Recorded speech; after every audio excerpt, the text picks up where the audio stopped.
মাছ মাংসকেও হার মানিয়ে দেবে এই রকম রান্না যদি ভাতের প্লেটে থাকে। তাহলে চলো রান্নাটা শুরু করা যাক। আসসালামু আলাইকুম, আরএস লাইফস্টাইলে আপনাদের সবাইকে স্বাগত জানাই।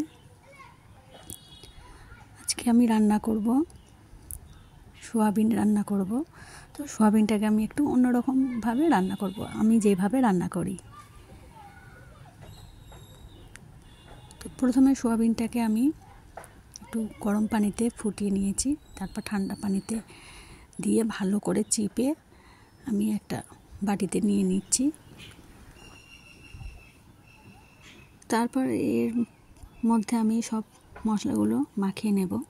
তা কী কী দেব তো তোমরা অবশ্যই দেখতে থাকো। তো প্রথমে আমি একটা ডিম দিয়ে দিলাম, এরপর সামান্য হলুদ গুঁড়ো, লঙ্কার গুঁড়ো আর লবণ আর একটু আদা রসুন পেস্ট দিয়ে ভালো করে মাখিয়ে নেব। আর এর মধ্যে আমি দিয়ে দিলাম কর্নফ্লাওয়ার।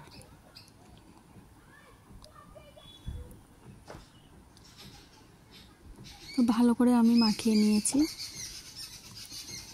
এরপর প্যানে তেল গরম হয়ে গেছে, এটাকে ভালো করে ডিপ ফ্রাই করে নেব।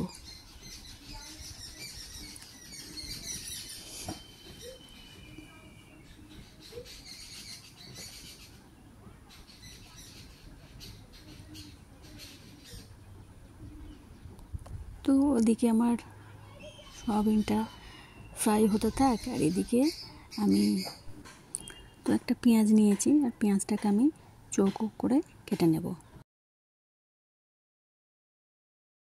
ক্যাপসিকামও নিয়ে নিয়েছি আর একটু টমেটো নিয়ে নিয়েছি। টমেটোর বীজগুলো সব ফেলে দিয়ে টমেটোটা নিয়েছি। তো এদিকে আমার সয়াবিনটা ফ্রাই হয়ে গেছে, সেটা আমি তুলে নিচ্ছি। আমি ওই সব সবজিটা দিয়ে দিলাম।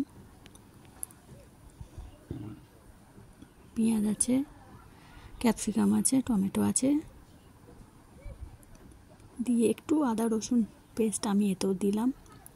দিয়ে ভালো করে মিশিয়ে নিয়ে এর মধ্যে আমি সব সসগুলো দিয়ে দিচ্ছি। Chilli sauce, red chilli sauce, টমেটোর কেচাপ, সয়া সস আর একটু ভিনেগার দিয়ে দিলাম। তো এই তো আমি দিয়ে নেড়ে নিয়ে একটু পানি দিয়ে দিলাম। তারপর একটু ফুটে উঠেছে, এরপর আমি ফ্রাই করে রাখা সোয়াবিনটা দিয়ে দিলাম।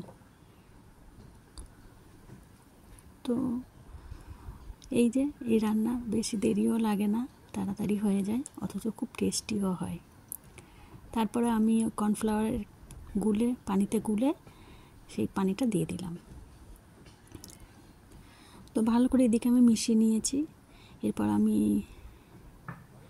গ্যাসের ফ্লেমটা আস্তে করে দিয়ে চাপা দিয়ে কিছুক্ষণ রান্না হতে দেব। এর মধ্যে আমি একটু সামান্য চিনিও দিয়ে দিয়েছিলাম। রান্না মোটামুটি কমপ্লিট। তো দেখুন কেমন হয়েছে, সুন্দর, আর খেতেও খুব টেস্টি হয়েছিল। তো রান্না হয়ে গেল আমার সয়া চিলি।